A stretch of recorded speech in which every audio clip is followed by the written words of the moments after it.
इस वीडियो में दिखाए गए विवरण काल्पनिक हैं। किसी व्यक्ति के वास्तविक विवरण से कोई भी समानता, चाहे वह जीवित हो या मृत, पूरी तरह से संयोग है।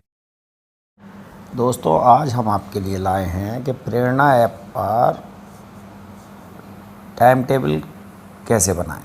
उसके लिए सबसे पहले प्रेरणा ऐप टीचर्स लॉगिन में जाएं, बैंक डाटा ये सेलेक्ट करें जैसा कि आपको स्क्रीन पे दिख रहा है। फिर टीचर्स लॉगिन, फिर इन दोनों में से कोई सा भी सेलेक्ट करके अपना रजिस्टर्ड मोबाइल नंबर डालें और वेरीफाई कर दें।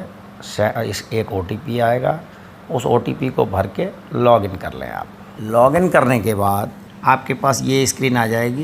ये टूल्स को कट कर दें कॉर्नर से, और उसके बाद ये मेन्यू बार जो खुला हुआ है लेफ़्ट हैंड साइड में, इसमें आप समय सारणी 2024-25 देखें।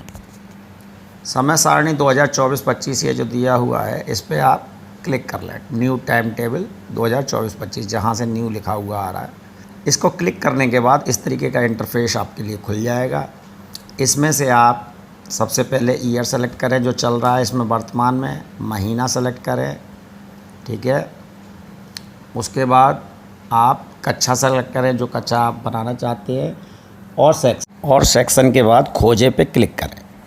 आप यदि एक से अधिक कक्षा पढ़ाते हैं तो उतनी कक्षाओं का आपको अलग अलग टाइम टेबल बनाना होगा। एक ही में दोनों कक्षाएं नहीं सेलेक्ट होंगी। जैसे आप 2 कक्षा पढ़ाते हैं, 1 और 2, तो 1 का अलग बनेगा, 2 का अलग बनेगा, ठीक है। उसके बाद खोजे पे क्लिक करने के बाद नीचे ये इंटरफेस खुल जाएगा। इसमें 0 पीरियड प्रार्थना सभा खुला हुआ है, पहले से ही बना हुआ है। उसके नीचे वाले कॉलम में आप पहले कॉलम पे क्लिक करेंगे तो आपके सामने विषय खुल कर आएंगे। विषय आप सेलेक्ट कर लें जो भी लेना चाहते हैं प्रथम पीरियड में। उसके बगल वाले कॉलम को आप क्लिक करेंगे तो जो विद्यालय में टीचर्स रजिस्टर्ड हैं उनके नाम खुल के आएंगे। जो टीचर उस विषय को ले रहा है वो अपना नाम सेलेक्ट कर लेगा।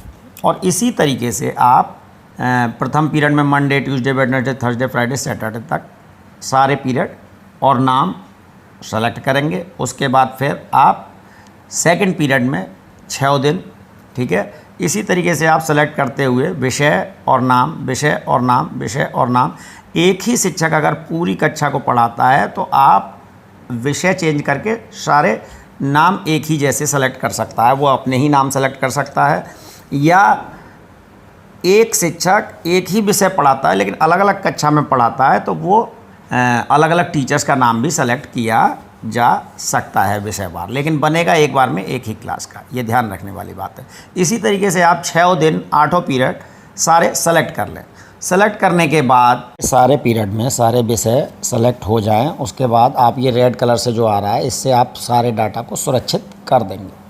और सुरक्षित करने के बाद तरीके से डाटा सेव्ड सक्सेसफुली लिखकर आ जाएगा।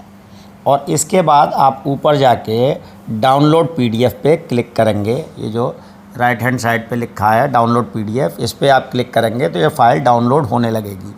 और ये डाउनलोड होने के बाद इस फाइल का आप कहीं भी प्रिंट आउट निकलवा सकते हैं। जैसे आप ऊपर देख रहे हैं डाउनलोड हो गई, ये देखिए ये फ़ाइल आ गई PDF फॉर्म में, येलो कलर में।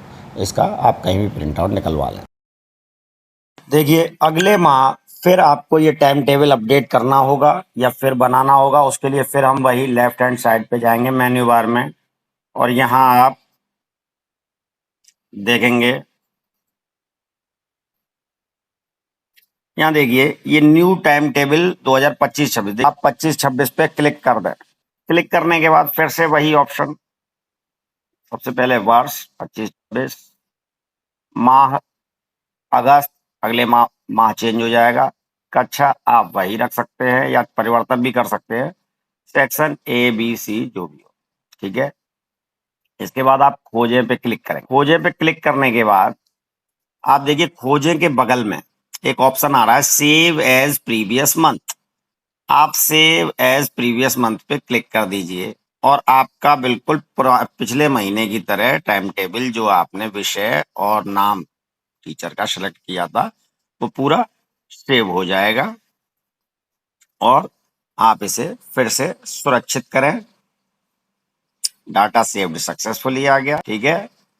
और यहाँ देखिए आप डाउनलोड PDF आ रहा है, डाउनलोड PDF पे क्लिक कर लें तो ये फाइल डाउनलोड हो जाएगी। इसमें आप कोई भी परिवर्तन करना चाहें अगले महीने टाइम टेबल में तो आप परिवर्तन भी कर सकते हैं।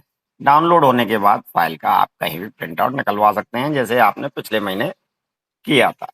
आज के लिए बस इतना ही। Thank you, have a nice day.